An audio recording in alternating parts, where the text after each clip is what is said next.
All right, scrolling down. We left off on the possessive pronouns, and we went over them, and I showed you the chart for them. Here we go.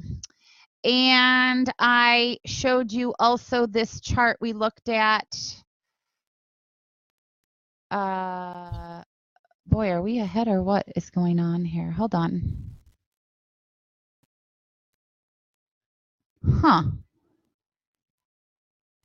Sorry about that, you guys. It's not letting me do what I want it to do. Oh, that's good. That's what I wanted.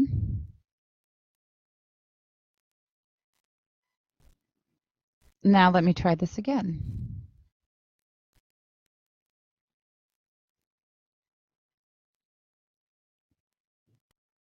There we go. We left off here on the personal pronouns, and we talked about what their job is to show ownership to some noun in your sentence. And we also looked at the list itself, noticing and keeping in mind that ownership pronouns, unlike the words they're taking the place of, which are ownership nouns, do not have apostrophes in them. It's kind of an ironic detail about them, but words like yours and its and ours, no apostrophes are in those. And from that conversation, we talked about and left off here about how you don't want to confuse contracted forms with possessive pronoun forms. So that's where we left off. And there was one more thing that I wanted to talk about these, before we do a little review and head into some new pronoun types. There's a term in your book that I wanted to go over. It's called the gerund. And quite often when I go over a lot of the terminology, and I know that terminology is not the favorite part of English, on the grammar pretest that you guys all took in week 1, the questions tend to get missed, not because your lack of knowledge of it, but more so with the fact that there's too many terms, too many definitions that can kind of get confusing sometimes. One of the things that you guys will do, if you decide to do it, some of you are going into reporting, and when you're done with school and out there working, may decide to get certified. Certifications are great for career and employment. They usually lead to more pay in your paycheck, better opportunities for job positions. Certifications require testing to get a certification. And if some of you choose to do the CSR, the RPR, there's different certifications that NCRA gives out. You not only have a skills portion where you are tested on the knowledge that you bring to your machine and how you can write and create transcripts and your steno, but you also take written tests as well.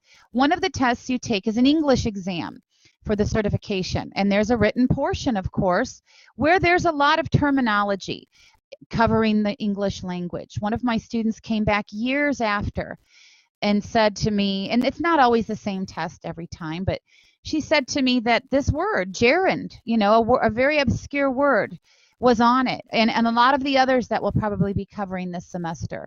So the terminology is important. A gerund is a term that we're going to encounter now, and we'll talk about it a little bit again when we talk about verbs. And why do we talk about it again when we talk about verbs? Because ing forms of words to us usually signify a verb or an action going on. Walking, drinking, eating, smoking, chewing, laughing, crying, sleeping.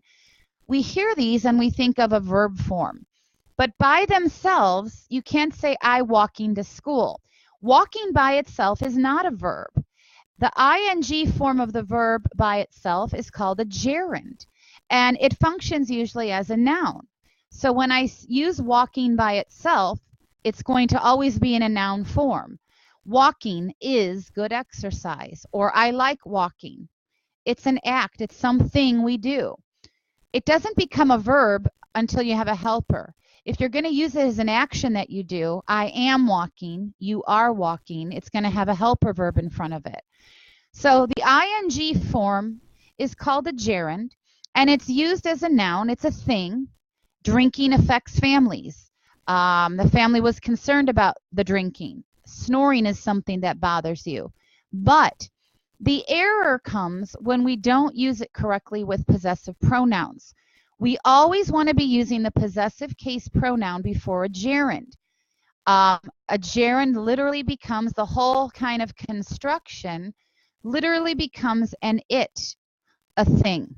So when we look at something like his drinking, it is affecting the whole family. This whole thing now is actually my subject that's doing your verb. It is affecting the whole family. They can be subjects. They can also be objects. Here it's coming after a preposition. The family was concerned about it, about his drinking. I think you're snoring. I think it is going to drive me crazy. We won't get in the car because of their arguing. A lot of times we'll hear something like, oh, I can't stand them arguing. It's not them arguing. You would say they're arguing. So the key is with gerunds, and we're not going to spend too much time on it tonight, always remember that gerunds go hand in hand with that list of possessive pronouns. Her baking, his driving, your eating, they're arguing. All of those possessives always come in front of this gerund form of the verb. Okay? So that's just a term I wanted you guys to be aware of. When we go back and revisit these again in the verb chapter in week 7 or 8, we'll see how the ing form, when used with the helper verb, can become an actual verb, an action in a sentence that the subject does. Okay. Any questions on gerunds? Good. Okay. Just something to keep in mind. All right. So let's look over these, and then we'll continue on with some new pronoun types tonight. Some more possessive pronoun practice, just to kind of review. Mrs. Smith does not like her students to approach her with a question until they have first tried to figure out the answer. Now, this is one of those spots with pronouns that we tend to get these confused. It's not their is own. It's not they own. It's not theirs own. We're looking for the possessive their own. Their own. The your forms always tend to get misspelled. So just go through each one carefully. Since blank leaving tomorrow. Since you leaving? No. Since yours leaving? No. It's always between this one and this one. But are you actually saying since you're leaving or you are leaving tomorrow? You need the contracted form with the verb. You are leaving tomorrow. These get missed quite often on social media, in our texts, etc. So you want to be very careful about that. Oops, let me scroll down. A gray wolf pup calls to it mom? No. It is mother? No. We need ownership to the noun. It's mother by howling. The living room is hers to clean, not my. No, not me, not I. We're looking for mine. Remember from this movie? I love that movie. Finding Nemo. Mine, mine, mine, mine, mine. My pancakes were flatter than she. Than her? No. Than hers. Than hers were. You'll find possessive probably a lot easier to understand than the subjective and objective. Again, don't rush through it. You're looking for something to own the candy. So it's not who is candy. Who candy, it's whose. Sometimes process of elimination is the best way to find these. Okay. If our, ours, or we hadn't stumbled. Now, for this one, I am going to say there are two correct answers because the meaning could be different. You can't use our if our hadn't stumbled. That doesn't make sense. But you could say if ours hadn't stumbled, he would have been the fastest dog, talking about the dog doing the stumbling. Or you could say if we hadn't stumbled, maybe you were leading him on the leash and you stumbled and that's why he slowed down. So both the subjective form and the possessive form work there. It just depends on the meaning of the sentence. Did you find you skateboard? You are skateboard? No. Yours skateboard? We need ownership possessive pronoun to the noun. Your skateboard. Whose left foot? Who left foot? Or who is left foot? We know we need the pronoun. Whose left foot? It's mine duty, I duty, me duty. No, it's my noun duty. Now, look at this one, and I want you to be careful. Find the answer before I go through it. Keep in mind this word here is already there for you. Blank is a television network. Well, I can't say there is. That's what this one would be. There's apostrophe S means there is, so we can't use that. They is a television network. No. So would you say their, T-H-E-I-R, or theirs is a television network? Right. Great job, you guys. Nice work. This one I kind of put a ringer in here. I wasn't looking for possessive at all. I'm looking for a doer of my verb. Subjective. She is following the regimen. And then the last one. I saw blank expression, an ownership word. She expression? No. Hers expression? No. Her expression. I saw her expression, and it was not a good one. Okay, so just a little review. Some homework, or some of these will come up in some of the review homework, but I don't have a separate worksheet for the possessives because I really think these of the three we've talked about so far. Remember, for the personal pronouns that we've talked about, possessives is one of them. Subjective and objective were the other two of the personal pronouns. Okay.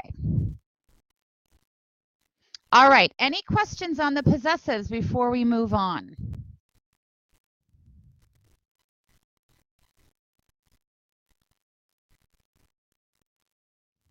Okay. Good, excellent, good.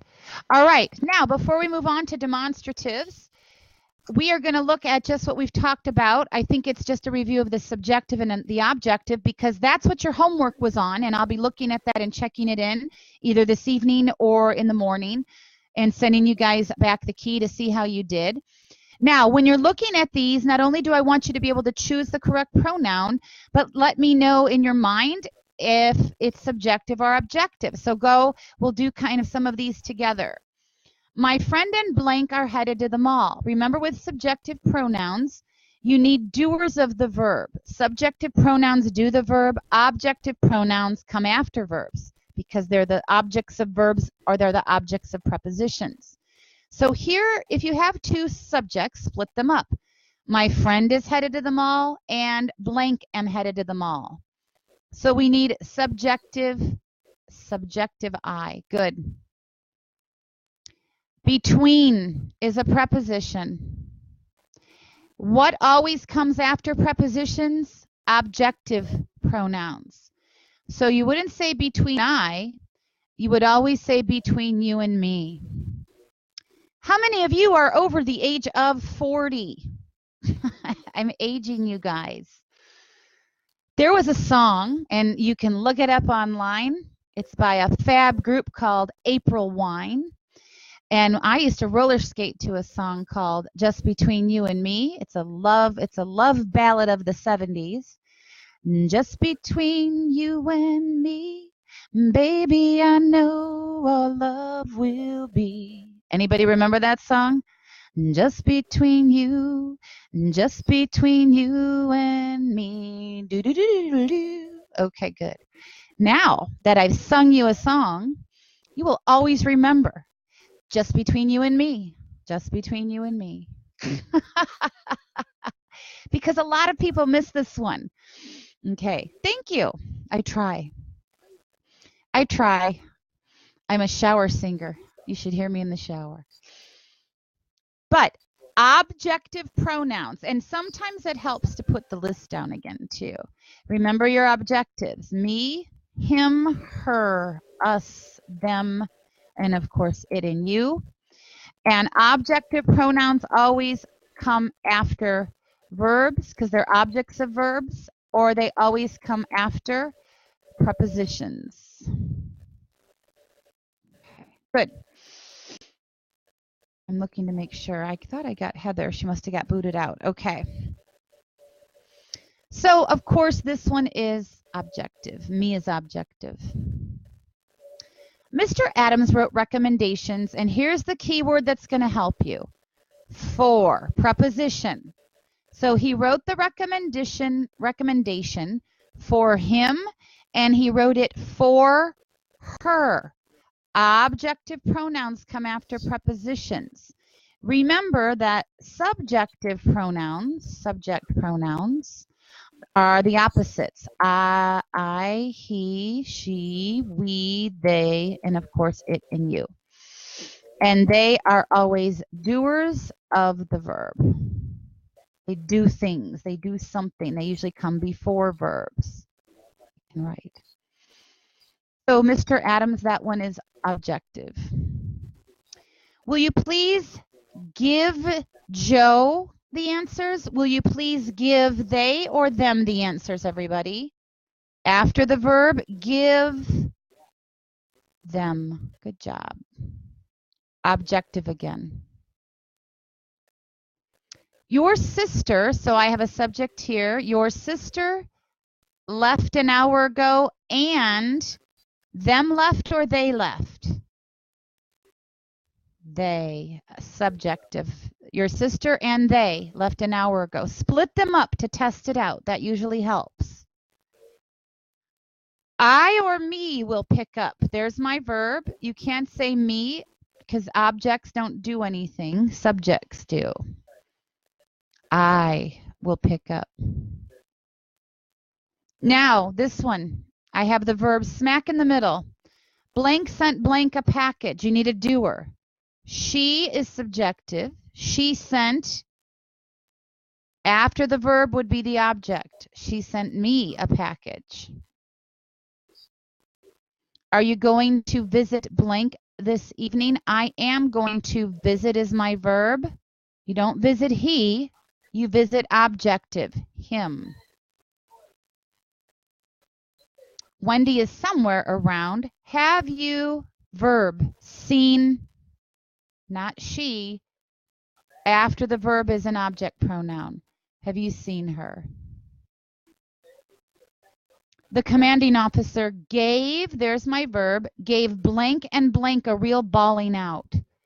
Gave, split it up. The officer gave him, after the verb, objective, and gave me a bawling out. Both object pronouns. They told, verb, object of the verb, us, objective, to meet, after another verb, objective, them, in the parking lot. I need a doer first. Blank invited blank. Not them invited. I need subjective. They invited us. We can only do something. Objective, us. Our house is always open to. There's a preposition. So objects of prepositions, like here. Open to them, objective. Adrian, there, I already have a subject, so I need an object of the verb. Chose him, chose me. These would both be objectives at the end. And then that last one, there were dozens of bees buzzing. Preposition, object of a preposition, not around we. We can only do a verb. Objective, us. Okay. So that was what your homework worksheet was on as well. So I'm going to open those up, see how you guys did. Remember, for the homework, it's credit only. Check mark in my grade book. I look at them to see that you've done them, see you've done okay. Maybe missing a few I don't really make any comments on. If I peek in and see that you're missing, you know, a good percentage, I'll always make sure I send an email. Let you guys know if, you know, maybe we can get some additional resources, things like that. And then I'll send you guys the key and see how you did on this one. All right, does anybody have any questions at all before we move on now? We're kind of leaving behind the subjective, objective, and possessives, but not forgetting them. So there are 9 pronoun types. We're going to be talking, we've done 3. We're going to be talking about the 4th one next. Any questions before we go on? Okay, great. Good. Where's my little arrow, though? Oh, it's on a different slide. That's why. Okay, let's go back. Let me get my new slide. I already did that wrong. Hold on. Oh, my. Stop sharing. Week 5. Share now.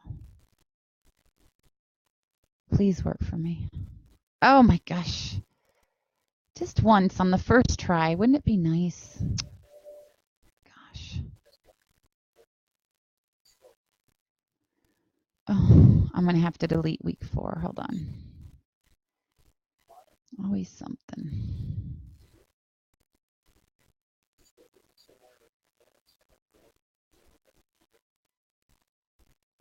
All right, there we go. Okay, another one of my creepy internet pictures. I love to collect creepy internet pictures and put them in a file folder and use them for my slides for you guys. No, I'm just kidding. The internet is just a wonderland to me of creepiness and awesomeness and fun and crazy, and I love every minute of it. And the dog with the weird teeth. This dog looks happy. This is one of the 4 demonstrative pronouns. Demonstrate. Remember, I told you guys, especially with these pronouns in English, if you're having trouble with some of the definitions, always look at the root word, the word you're looking at, and think, wow, demonstrative, what the heck? I wouldn't even know examples of that. I don't know what it means. Look into your root word of the word, and what's it basically all about? Demonstrate, demonstrative. Demonstrate is the root word. Some of you may know people who are demonstrative. Do you know those people? They use their hands, they use body language a lot, they're kind of close on you, close talkers. Remember from Seinfeld, the close talker? They like to move their body. They put your hand on your arm. Yes, Italians. Pretty much all the romantic language ethnicities, right? Demonstrative physically, demonstrative, you know, in their physical actions. I don't want to say that. Sometimes I can be with my hands demonstrative. I'm not a physically demonstrative person. I won't come up and hug. I'm not a big hugger. I don't touch you really, you know. But this is what the word means. Demonstrative pronouns, and there are only 4 of them, so they're easy to remember. They all start with the letters TH, this, that, these, and those. Their job is to demonstrate, as the word would say, a noun in your sentence or pronoun. This dog, these shoes, that cake, etc. Now, what's interesting about these, and it has to do, sorry, I was moving my mic. It has to do with spoken language versus written language. You know, we could all be in a room together, and I'm in front of you, and I'm looking at you guys, and I'm holding something up, and I say, whoa, this is really cool. And I'm holding it up in front of you guys and saying, this is really cool. And I'm trying at my desk here to find something that's really cool. And it's just not in my vocabulary. Oh, I can say, these are so yummy. And you guys are all sitting at home saying, what's yummy? What is she talking about? What is yummy? Okay. Well, in grammatically speaking, I should say, grammatically speaking, you're not supposed to say, these are yummy. You're supposed to say, these something, these chocolate, okay?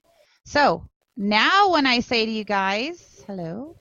Oh my gosh, these are yummy. Dark chocolate, raspberry, goji berry. Oh my goodness. So, in order to be grammatically correct, and I'll put my little sticker back over me again. In order to be grammatically correct, you guys have to say these chocolates, this house, those shoes, okay? And I turned off the video. And that's the job of, and that's it. That's the job of a demonstrative pronoun. Its job is to point out a specific person, place, thing, or idea. There's no other rules to it. You're going to see as we go along with the rest of these different types of pronouns that the rules are far fewer than the rules of the subjective and objective and possessives. Okay? Let's look at some of these in sentences. So keeping that in mind, I'm going to show you 4 sentences. Now, also keep in mind just a few little kind of tips. Whenever you're talking about the words this and these, you're talking about things that are nearby in space to you. So really, if I'm sitting at my desk, anything that I can touch with my hands is a this phone, this water bottle, these papers, anything nearby me in space or time. If I'm talking about something that's further away from me in space and time, something across the room is a that or those. That's what that and those mean. Look at those 4 sentences I have on the whiteboard. That is my pencil. That must not continue. Those are the shoes I wore. 2 customers wanted those. The slides are always in our class materials, Nicole. I have them there. Good. Of these 4 sentences, 2 of them are not using demonstrative pronouns correctly. Which ones? Which ones are not using demonstrative pronouns correctly? Can you guess from what the rule is? If you're supposed to demonstrate the noun somewhere in the sentence, which 2 are not using them correctly? That's right, 2 and 4. In numbers 1 and 3, that is talking about the pencil.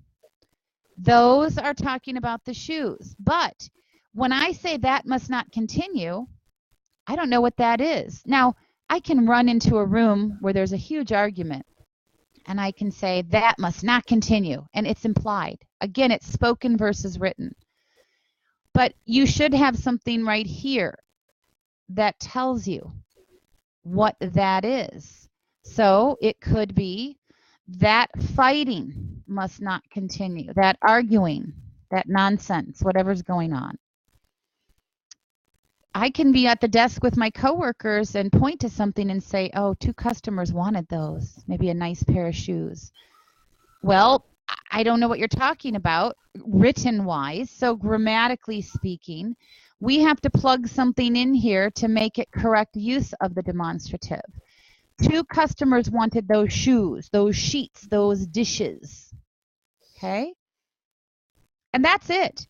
Those are the only rules involved with the demonstrative pronouns.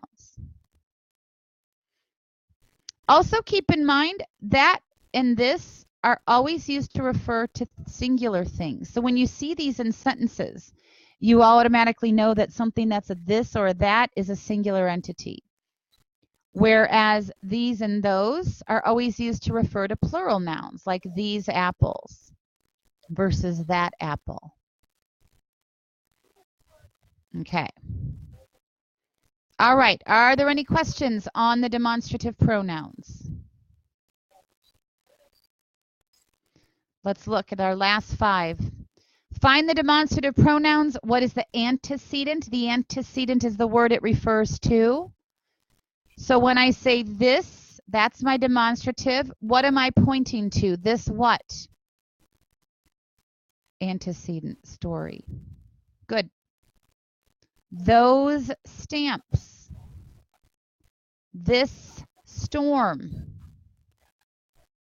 That pie. These papers. So all of these are using the demonstrative form correctly. And I just went through those quickly because I don't think that a lot of you are not getting this. I think this one's pretty self-explanatory. Okay, excellent. All right, let's look at, we did that, our next set of pronouns. So we've got 5 now we've learned. 4, sorry. Subjective, objective, possessive, demonstratives. Let's look at our 5th and 6th. Reflexive and intensive are our 5th and 6th type of pronoun. And they happen to be taught together because they share the same group of words. And I know that's kind of weird for some of you. Well, how can they share the same group of words and be called different things? They are called different things depending on what job they do in a sentence. Okay?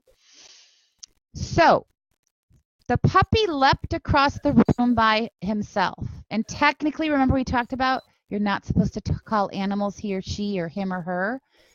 It should have said itself, but I don't go by that rule. A puppy and a cat, animals are gendered species, so it is a boy doggy.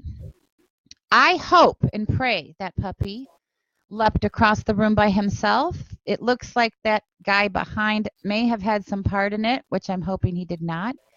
But at least I envision 100 pillows that the dog will be leaping into. Another internet picture I found. We're keying in on this word right here.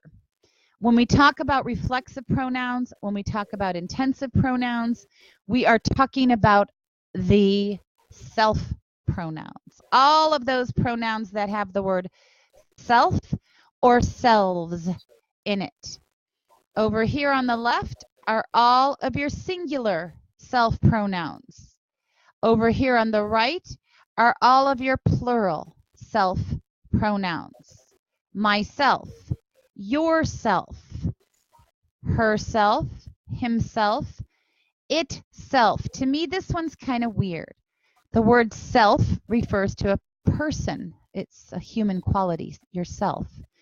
Putting it in front of it to me is odd, but we use it for inanimate objects like computers, cars, radios. The radio came on by itself. The car leapt across the grass itself. I don't know. And then your plural forms, yourselves, ourselves, themselves. So the question is, in what we're going to look at before we're done tonight, how we figure out when we're using one of these self pronouns, how to use it correctly, number 1, and when to label something as reflexive, when to label it as an intensive pronoun. We'll look at reflexives first. One of the issues we have with these is that we use them incorrectly in our everyday conversations.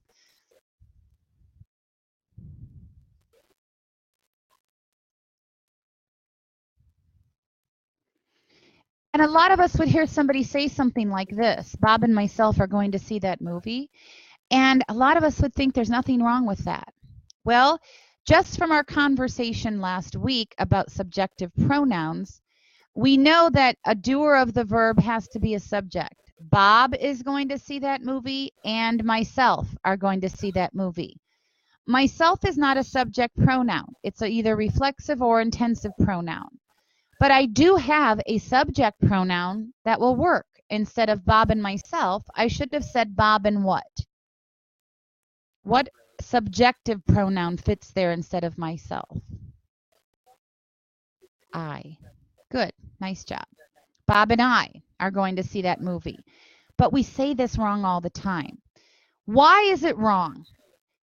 The general rule of thumb, and think of the word reflect.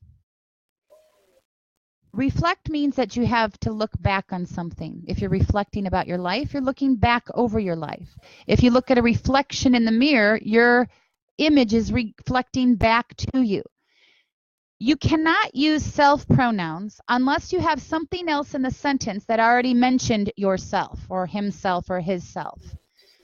Reflexives refer to the subjects, refer back, and if they are going to be labeled as reflexive, here's the key.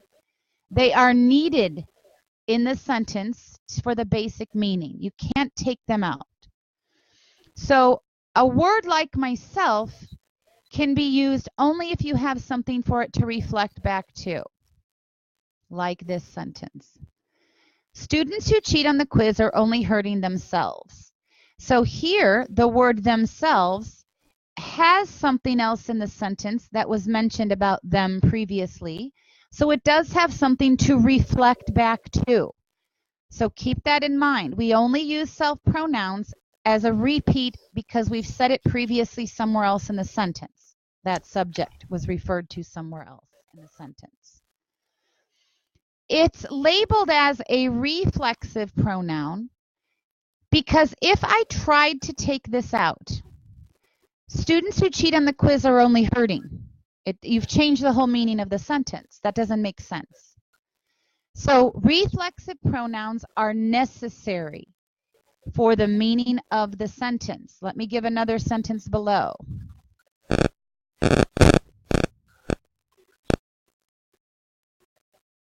Anybody still does this? I have no idea. She gave herself a perm last week. Okay, it does fit the criteria.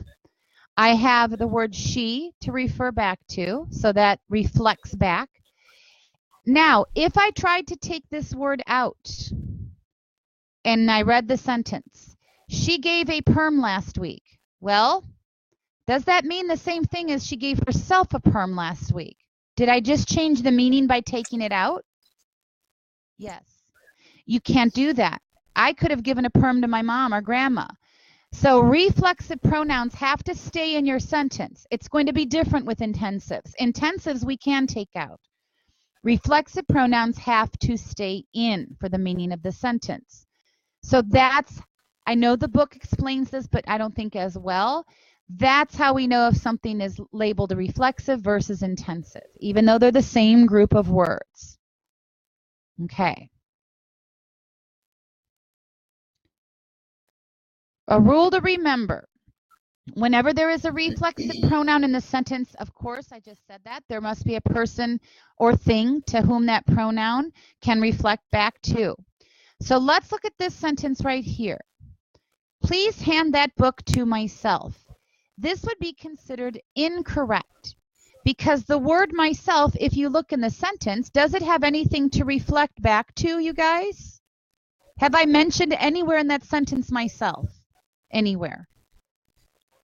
No, you did not. So I can't use this. Here's your key, going back to last week's lecture.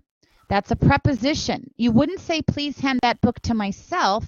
You would say, please hand that book to whom? To whom? Me. Good job. To me. Nice. So that's why it is incorrect. We need an object pronoun there. It's the object of the preposition. Okay. There is no such word or words as hisself or theirselves. It's either himself or themselves, as in, the boy made himself breakfast. That's correct usage of the reflexive there. The boy made himself breakfast. Okay, so that's when we call it reflexive usage. So let's look at some examples.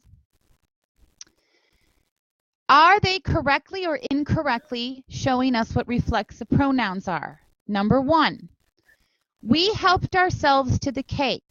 Here's our word. Does it have something to reflect back to? Yep, we. If I tried to take it out, does it change the whole meaning of the sentence? Yep. We helped to the cake. Does not make sense. So that is correct usage. So number one is correct. Good. It is a correct reflexive. Are. Bob and myself are responsible for you. Is that correct? No. Why is that? Does myself have anybody to reflect? Have I mentioned myself before? No, there's nothing for it to reflect back on. So we can't use a self pronoun unless it's a repeat of something we've already said. So in this one, you're looking for the verb. It should be I. Good job, Isabella. Bob and I, subjective, are responsible for you. They made dinner for themselves. Is that a word?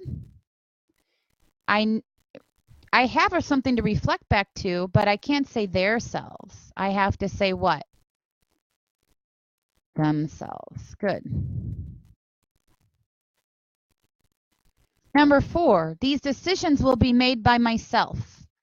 Do I have something for myself to reflect back on? Have I mentioned me anywhere? No. Now you have a preposition. I need an object of the preposition. What's the objective form? Instead of myself, I would say what? Not I. I's only a doer. Good. Me. Objective me. And then, so we've got this one. This one. I gave that book to myself for Christmas. How's that one? Everyone agree with Marisha? It is correct. I mentioned me over here. It reflects back to I. And if I try to take it out, read it. I gave that book to for Christmas. That is completely reflexive. It's necessary for the meaning of the sentence, and it has something to reflect back on. Those are the 2 criteria that you need for it to be a reflexive pronoun. Okay. Good. Now, so if we know what reflexive pronouns are, they're necessary for the meaning, we need to figure out what intensive pronouns are. And I'm going to tell you right now, these sentences are no good. It's not a good example. Okay. That's a good example of a reflexive, but I've got a better example of intensive. So I'm going to give you a scenario. I think it'll be better, more self-explanatory. And who was the one whose husband was going to be home for a week with her? Somebody said it. Was it Keisha? Okay, good. Let's pretend. I don't know. If there's any males in the room, and I don't think we have any, but if there are, I apologize. I'm just trying to be facetious and funny. Let's say you are at home and your partner, whatever it is, male, female, your life partner comes in. And I know we've all encountered this at some point, even maybe with a parent or something. And you're the one who usually stays home. Your partner is the one that goes out and has the job and the paycheck, whatever, but you're the stay-at-home worker. And you've had a day. You've just had a day. And your partner comes home and looks around, and maybe you just had a lot to do, and it was just a bad day, and you didn't quite get all your chores done. And your partner looks around and says, gosh, what did you do all day? Anybody ever get one of those? What did you do all day? Like, oh, for God's sake, I didn't get my vacuuming done. However, I myself, listen what I just said, I myself cleaned the cat litter, changed the baby's diapers, cooked dinner, went to the grocery store, paid the bills. It just goes on and on. Why did I say to my significant other, I myself? Why did I have to do that? I could have just said I, but I threw in that myself. Did I need to do that? No. I wanted to make a point. Look at what Marisha said. I was being intense. I was intensely being dramatic. I wanted to drive home the point that I did it, and that's exactly what the purpose of intensive pronoun usage is. Intensive pronoun usage are those times we want to use self-pronouns just to drive home a point. I myself made dinner and cleaned the house. Okay, it still follows the rule that it has something to reflect back to, I myself. Myself refers back to I. But do I really need it in the sentence? No. Intensive pronouns can be removed, and they don't have to come right after either. You could have said, I made dinner and cleaned the house myself. If I could take it out at the end, it still says, I made dinner and cleaned the house. Wherever it is in the sentence, if you remove it, if you didn't change the meaning and you only put it in there to be intensely dramatic, that's what intensive usage is. And there is no commas needed around it. That seems to be something that a lot of students want to do. There's really no commas needed. I myself made dinner. He himself mowed the lawn. She herself will prepare the meal. Okay, do you guys see the difference? That's what intensive means versus reflexive. So let's look at these, okay? And I actually have a typo in here. This needs to be herself. It didn't get put in. Dan, now just tell me on these, which ones are intensive, which ones are reflexive? And this will be the last thing we do before we dismiss. Dan himself did not know where he put his pencil. Look at your self pronoun. Ask yourself, can I take it out or do I have to leave it in? I can take this one out because I can say Dan did not know where he put in his pencil. That is classic example of intensive usage. Did Abby herself give her pap a hug? Do I need to say that? Couldn't I just say, did Abby give her pap a hug? Right. That's also intensive. Chelsea and Rachel. What about 3? Chelsea and Rachel did work themselves. Chelsea and Rachel did the work. Is that the same thing as saying Chelsea and Rachel did the work themselves? It sure is. Again, I don't need it. So this is intensive as well.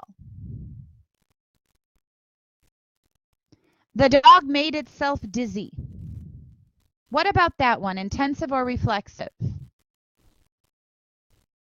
Yeah. If I tried to take this one out, you guys, the sentence would read, the dog made dizzy. And that makes no sense. This is the reflexive. And what about number 5? I read the book myself. What would that one be? I read the book is the same thing as saying I read the book myself. Good. That's intensive. So the only one here in this set is number 4, reflexive. Okay. All right. Do you guys see the difference? I hope I explained it a little bit better than your book did this week. Okay, good. All right. We just have a few minutes left. So when we come back after 3 weeks off, we are going to be looking at, let me go there before here. We're going to be looking at the 2 new types, interrogative and relative pronouns. And I want you to make sure that you've read the sections in your book that cover that. From that, we'll be doing a little conversation about how to who and whom correctly.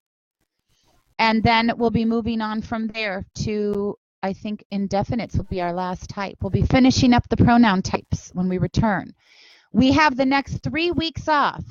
I hope some of you guys, I saw some of your vacation plans. You guys just relax, get your mind off of English for a while, come back maybe once or twice during the week. Don't leave it behind completely, and come back well rested and ready to go for the remainder of our semester, the last 2/3 of our semester. Okay, so you're working on just one worksheet and your discussion board post. And if you want to do the extra credit that I have put in there for you, you may. Everything is due Monday evening when we return. All right, you guys have a great 3 weeks off. Great class tonight. I love this class because you always participate. Wonderful. Have a great vacation, everybody. Thanks for coming tonight. Bye, you guys. Good class. Email me if you need anything because I'll be here for sure. Bye, everybody. Good luck on your surgery. Bye.